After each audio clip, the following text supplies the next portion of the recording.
호날두 호텔이 사람들이 안아 문을 닫을 위기에 놓이자 한 국내 네티즌이 한 말입니다. 지난해 방한 경기에서 얼굴을 전혀 보여주지 않았던 호날두가 이제는 자신의 호텔에 사람들이 얼굴을 보여주지 않아 망하게 되었다는 뜻이었습니다. 스페인 매체 아스는 지난 10일 코로나 대유행으로 인해 호날두의 호텔 사업이 불확실한 미래에 직면했다고 보도했습니다. 호날두는 축구 선수 은퇴 이후에 삶을 준비하겠다면서 자신의 브랜드인 CR7을 만들었습니다. CR7은 축구와 패션, 액세서리, 향수, 속옷, 베이커리, 심지어 모바일 이식 사업까지 뛰어들었습니다. 그리고 CR7을 홍보하겠다는 목적으로 호텔 사업까지 본격적으로 시작했습니다.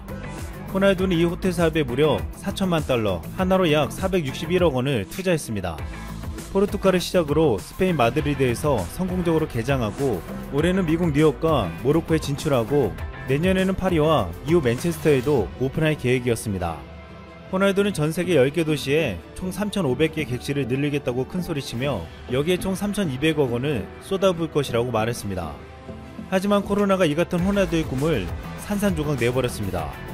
최근 호날두가 처음 개장한 호텔은 관광 수요가 80% 이상 감소하면서 몇 달째 문을 닫고 있습니다. 관계자는 코로나 사태가 개선되더라도 호텔이 다시 문을 열기는 어려울 것이라고 전했습니다. 또한 리스본에 설립한 호텔도 객실 요금을 절반으로 내렸지만 여전히 어렵다고 했습니다. 결국 지금과 같은 상황으로 인해 호날두는 엄청난 손실을 피할 수 없으며 그동안 계획했던 모든 호텔 사업은 물거품이 될 것으로 전망되고 있습니다. 이 같은 소식에 우리 네티즌들은 한마디로 이렇게 말했습니다. 쌤통이다 날강두. 호날두는 한국에서 리오넬 메시와 함께 가장 많은 인기를 누린 슈퍼스타였습니다. 하지만 지난해 노쇼 사건 이후 호날두는 분노의 대상이 되며 우리 국민들에게 호날두와 날강도의 합성어인 날강두라고 불리고 있습니다. 지난해 7월 서울 월드컵 경기장에선 참을 수 없는 일이 벌어졌습니다. 많은 한국 팬들은 상암을 가득 메우며 호날두를 보기 위해 열광했지만 호날두는 45분 이상 출전한다는 조항을 무시하고 단 1분도 출전하지 않았습니다. 그리고 사과 한마디 없이 집으로 돌아간 호날두는 SNS에 런닝머신에서 뛰는 사진을 올리며 집에 돌아와서 좋다는 글을 올렸습니다. 유벤투스 사리 감독은 호날두가 뛸 예정이었는데 근육 상태가 좋지 않아서 출전하지 못했다고 했습니다. 그런데 모든 것이 거짓말이었습니다. 결국 호날두는 한국에서 영원히 씻을 수 없는 최악의 선수로 낙인 찍혔고 5천만 한국 팬들이 안티가 되었습니다. 단단히 화가 난 한 국내 축구팬은 호날두 인스타그램에 이 같은 댓글을 남겼습니다. 당신은 한국 어린이들에게 큰 실망감을 주었다. 언젠가는 당신의 행동을 후회할 날이 올 것이다. 월드스타는 아무나 하는 게 아니다. 당신은 이제 적어도 한국에선 월드스타가 아니다. 아직도 앞자리 어린이에 실망하는 모습이 눈에 아른거린다.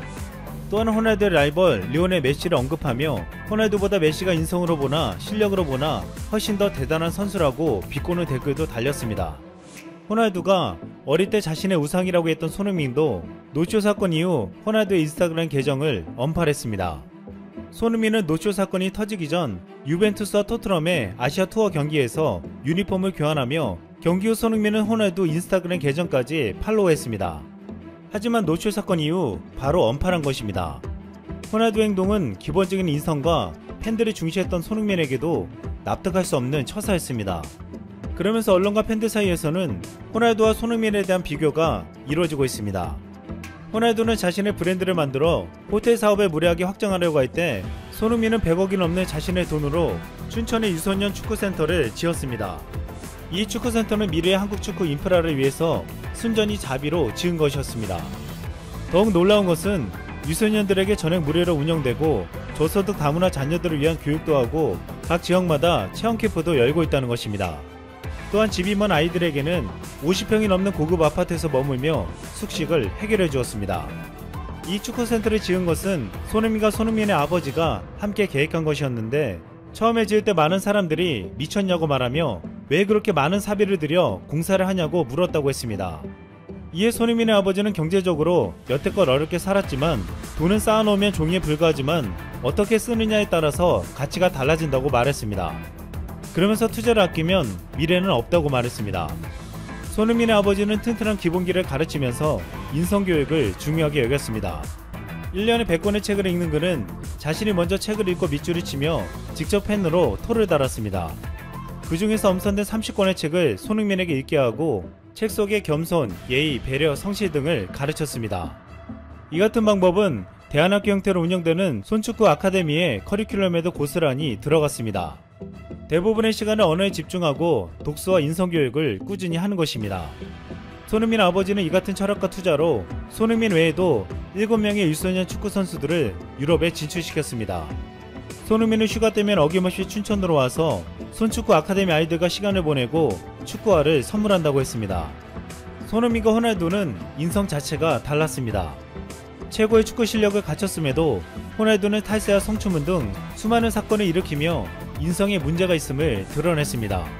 하지만 손흥민은 최고의 축구 실력을 보여주며 어떠한 루머에도 휘말리지 않았습니다. 지난 3월 영국 가디언지는 이 정도의 능력과 겸손까지 겸비한 선수는 정말 드물다며 손흥민의 놀라운 실력뿐만 아니라 훌륭한 인성까지 극찬했습니다.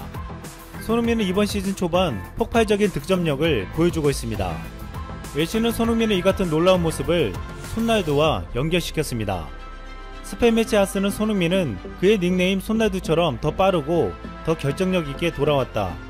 그는 호날두와 매우 닮았다. 빠르고 윙어이고 7번을 단다고 설명했습니다. 그리고 또 다른 호나우두, 축구 왕자 호나우두도 빠지지 않았습니다. 아스는 손흥민에게 또 다른 사람들은 손나우두라고도 한다.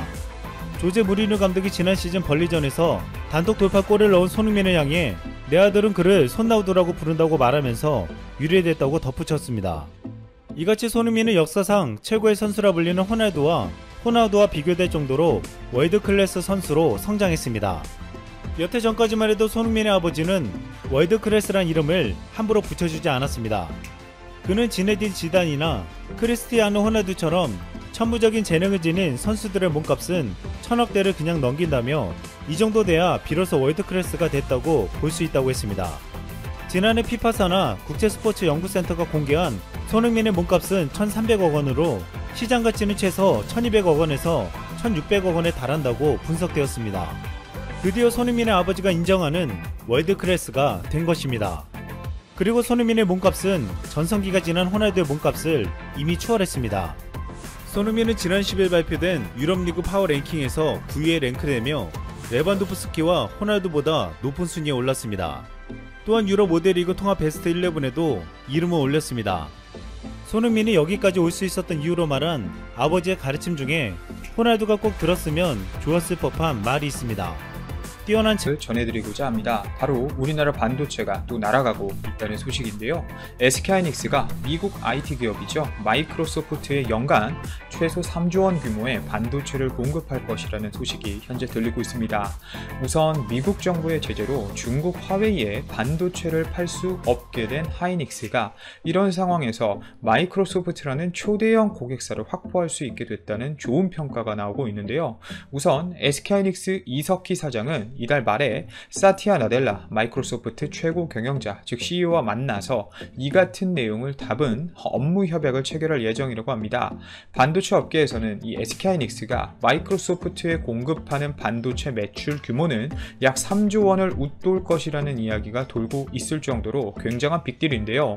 SK하이닉스에 있어서 3조 원은 엄청나게 큰 매출처가 된다는 얘기인데, 여러분 3조 원이면 지난해 SK하이닉스 매출 26조 9,907억 원의 10%를 넘어서는 액수이기 때문입니다. SK하이닉스가 마이크로소프트에 납품할 제품은 서버용 D램과 낸드 기반의 솔리드 스테이트 드라이브 즉 SSD와 SoC 제품 등으로 볼 수 있는데요. 우선 이번 협약은 SK하이닉스가 마이크로소프트에 공급하는 반도체 물량을 늘리고 마이크로소프트는 SK하이닉스에 클라우드를 제공하자는 것이 골자입니다. 우선 양사는 마이크로소프트 클라우드를 기반으로 이노베이션 랩을 공동으로 구축할 예정이라고 하는데요. 방금 말씀드린 이 이노베이션 랩은 마이크로소프트의 방대한 데이터 처리 능력과 SK하이닉스의 반도체 전문 기술이 합쳐진 일종의 협업 플랫폼이라고 생각하시면 될 것 같은데, 지향점은 아주 간단합니다. 바로 고성능 클라우드 컴퓨팅을 통해서 반도체 전자설계 자동화를 보다 효율적으로 구현하려는 게 주요 목표이고, 실제 마이크로소프트는 이런 업무를 위해서 지난 8월이죠. 파운드리 세계 1위인 대만 TSMC와도 이 같은 협업을 진행한 바가 있습니다. 하지만 두 회사가 거래 관계가 아니라는 점에서 SK하이닉스와 TSMC를 말씀드리는 겁니다. 이번 계약이 성사될 경우 제조업체와, 즉 SK하이닉스가 되겠죠, 클라우드 업체 마이크로소프트 되겠죠, 기브 앤 테이크 하는 첫 사례가 될 수 있다는 점이 굉장히 의미가 깊습니다. 결국 SK하이닉스는 시스템 반도체에 대한 사업 시작과 기존 반도체 설계에 도움을 얻고, 마이크로소프트 입장에서는 좀 더 좋은 조건으로 반도체를 구매하게 되는 것이죠. 자, 뿐만 아니라 SK하이닉스는 이번 협약으로 미국발 화웨이 제재 충격을 상당 부분 해소할 수 있을 것으로 기대받고 있습니다. 여러분, 실제 화웨이는 지난해 SK하이닉스의 두 번째로 많이 반도체를 구입한 회사입니다. SK하이닉스의 작년 주요 고객사를 제가 따져봤을 때 애플이 약 18.3%, 화웨이가 약 11.5%, 그리고 SK가 2.5%, 샤오미 2.4%, 그 다음 인텔 1.4% 순 정도인데요. 하지만 지난달 15일부터 미국의 제재가 본격화하면서 화웨이에 대한 반도체 판매는 중단된 상태죠. 결국 SK하이닉스 입장에서는 지난해 매출 26조 9,907억 원의 11% 수준인 약 3조 원이 급감할 수 있는 위기를 글로벌 IT 공룡 마이크로소프트와 손잡으면서 돌파구를 마련한 상황입니다. SK하이닉스가 이제는 메모리 반도체에서 시스템 반도체로 사업 포트폴리오 다각화를 꾀하고 있는 바로 이 시점에서 반도체 생태계 확장이 필수적인데, 클라우드를 통해 주요 정보를 공유하고 반도체 업체들의 진입 장벽을 낮추는 것이 SK하이닉스에게 급선무였던 만큼 이런 SK하이닉스의 사업 다각화는 더욱 가속화될 것 같습니다. 어떻게 또 미국으로 인해 우리나라 SK하이닉스는 한숨 쉬어가게 되는 반면 중국 화웨이는 더욱 어려운 상황이 처해지고 있습니다. 좋은 소식인데, 중국 통신장비 업체 화웨이가 미국 정부의 제재 조치로 통신장비 시장 세계 1위 지위를 잃을 수 있다는 분석이 여기저기서 나오고 있는데요. 화웨이의 이 5G 통신장비 부품 중 미국산 부품이 이 30%에 육박할 정도로 가장 높아 미국 정부가 계속 부품 공급을 막을 경우 타격이 불가피하다는 것이 골자입니다. 실제 화웨이의 최신 5G 기지국 통신장비를 분해해 분석한 결과 미국 제품이 전체의 27.2%였다라는 보도 자료가 나왔고, 또 보도에 따르면 화웨이 통신장비에서 순수 중국산 부품의 비중은 10%도 안 되는 것으로 나타난 것입니다. 화웨이 스마트폰에서는 미국 부품 비중을 기존에 1%까지 줄였지만 통신 장비는 여전히 그 비중이 높기 때문에 탈미국이 힘들어 보이는 상황이고, 미국의 화웨이 기술 봉쇄 정책이 계속될 경우에는 세계 1위인 통신 장비 시장에서 경쟁력을 잃는 것은 당연한 수순이겠죠. 실제 트럼프 정부는 지난달 15일 보안 우려를 이유로 화웨이의 미국 기술을 사용해 생산된 반도체의 공급을 막는 제재안을 발동했고, 아시겠지만 이 미국 정부의 허가 없이는 미국 기술이 들어간 첨단 반도체를 화웨이에 팔 수 없게 한 것인데, 우리나라 삼성전자, SK하이닉스 다 마찬가지죠. 중국의 테크 굴기를 이끌고 있는 이 화웨이가 더 이상 스마트폰, 통신 장비를 생산하지 못하도록 하기 위한 조치였고, 미국 기업뿐 아니라 한국, 일본, 대만 등 주요 반도체 생산 기업도 이 제재를 따라야만 합니다. 화웨이가 살아남기 위해 발버둥을 치고는 있습니다만, 지난달 미국 정부 제재 조치가 시행되기 직전 최대한 반도체 재고를 확보하며 대비에 들어갔죠. 하지만 한국, 미국 반도체에 대한 의존도가 너무나 절대적으로 높기 때문에 생산 차질이 불가피해진 것이 사실이고, 특히 스마트폰에 비해 미국산 부품 비중이 높은 통신 장비는 타격이 더욱더 클 수밖에 없을 것 같습니다. 30% 수준으로 미국 부품을 쓰는데 어떻게 장비를 생산하겠어요, 여러분?